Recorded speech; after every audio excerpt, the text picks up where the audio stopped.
وَكُلُوا وَاشْرَبُوا وَلَا تَعْتَدُوا إِنَّ اللَّهَ لَا يُحِبُّ الْمُعْتَدِينَ. کھاؤ پیو لیکن حد سے زیادہ نہ پڑھو، حد سے زیادہ پڑھنے والوں کو اللہ پسند نہیں کرتا. چونکہ مختصر وقت ہے اس لیے میں مختصر ایک آیت جو ہے تمام چیزوں پر پیش کر دیتا ہوں. ہمارے سورج کی گردش کرنے پر الگ الگ تھیوریز ہوگی، لیکن اللہ رب العزت نے قرآن عظیم کی سورۃ النبا میں ارشاد فرما دیا ہے کہ ہم نے سورج کو اس کے گھیرے میں ایسا رکھا ہے کہ وہ اس میں تیر رہا ہے. اس میں یہ اختلاف ہو سکتا ہے کہ وہ ارتھ کا چکر لگاتا ہے کہ نہیں لگاتا ہے، لیکن اس پر کسی کا اختلاف نہیں ہے کہ وہ تیر رہا ہے یعنی وہ چکر لگا رہا ہے. بعض یہ کہتے ہیں کہ ارتھ کا چکر لگا رہا ہے، بعض یہ کہتے ہیں کہ وہ اپنی جگہ پر رہ کر ہی ایک گھیرے میں چکر لگا رہا ہے. تو اللہ رب العزت نے سورۃ النبا میں یہ پہلی بیان فرما دیا، جبکہ سائنس نے اس کی کھوج کافی دنوں بعد کی ہے. ایسے ہی اللہ رب العزت نے متعدد مثالیں پیش کی ہیں جس کو سائنس ابھی تحقیق کر رہی ہے یا آگے تحقیق کرے گی. اس کو اللہ رب العزت نے قرآن عظیم میں بیان فرما دیا. اور قرآن کا پڑھنے والا اگر ان آیات کا پڑھ لے اور اسے بیسکس معلوم ہو جائے تو پھر مجھے بتاؤ کیا اسے سائنس کا نالج ہے کہ نہیں ہے، میڈیکل سائنس کا نالج ہے کہ نہیں ہے. قرآن وہ کتاب ہے جس میں اللہ رب العزت نے فرمایا کہ ہم نے اس میں ہر چیز رکھی ہے. لیکن اچھا ابھی کوئی سمجھ کر جو ہے سائنس کی کتاب نہ سمجھ لے یا میڈیکل سائنس کی کتاب نہ سمجھ لے، قرآن کا مقصد اللہ رب العزت نے بندوں کی ہدایت کے لیے رکھا ہے. یہ جو بیسک چیزیں آئی ہیں وہ اس لیے آئی ہیں کہ بندہ جو ہے اپنی رہنمائی کر سکے قرآن کی طرف سے، اور اس کے اندر جو کیوریوسٹی ہے آگے جاننے کی ہماری تخلیق کیسے ہوئی، ہماری کریشن پرکریا کیا تھی، اس کیوریوسٹی کو مٹانے کے لیے اللہ رب العزت نے بیسک چیزیں بیان فرما دی ہے. پھر اللہ رب العزت نے اس پر ختم نہیں کیا بلکہ قرآن عظیم میں مفہوم بیان کر رہا ہوں. اللہ رب العزت نے کہا کہ تم غور و فکر کرتے رہو قرآن میں غور و فکر کرتے رہو، اللہ تمہارے لیے علم کے دروازے کھولتے رہے گا. جیسے جیسے آپ اس پر توجہ کرتے رہیں گے، خیال کرتے رہیں گے، آگے کی باتیں عیاں ہوتی چلی جائیں گی. کہنے کا یہ مقصد ہے کہ قرآن کا جاننے والا جو آج معاشرے نے بنا رکھا ہے کہ وہ حقیر ہوتا ہے، وہ حقیر نہیں ہوتا بلکہ قرآن کا صحیح ماننے والا سب سے بہترین طریقے سے اپنی زندگی کو دنیا میں گزار سکتا ہے اور ایک بہترین معاشرہ اس قرآن کے ذریعے سے وہ سماج ایک بہترین سماج بنا کر دے سکتا ہے. تو یہ مت نکال دیجئے کہ قرآن کا جاننے والا سائنس سے دور ہے، قرآن کا جاننے والا کمپیوٹر سے دور ہے. اب وہ الحمدللہ مدرسے نکلنے والے بچے UPSC کے بھی ایگزامز جو ہے کلیئر کر رہے ہیں. اب تو الحمدللہ مدرسے سے نکلنے والے بچے بھی PhD ہولڈر ہو رہے ہیں.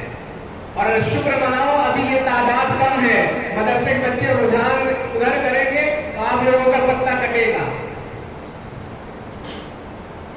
کیونکہ جنہوں نے قرآن عظیم جیسی عظیم کتاب کو اپنے دل و دماغ میں بسا رکھا ہے ان کے لیے دوسرے سبجیکٹ دوسری کتابیں بہت چھوٹی ہیں.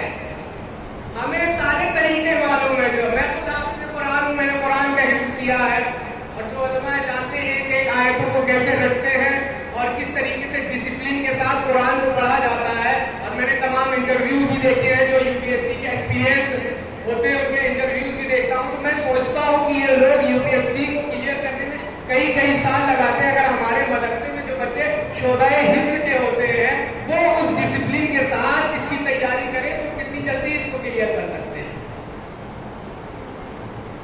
تو الحمدللہ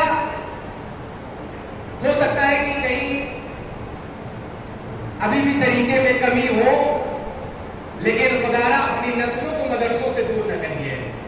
ڈاکٹرز بنائیے، انجینئر بنائیے، لیکن انہیں قرآن کا بھی علم دیجیے.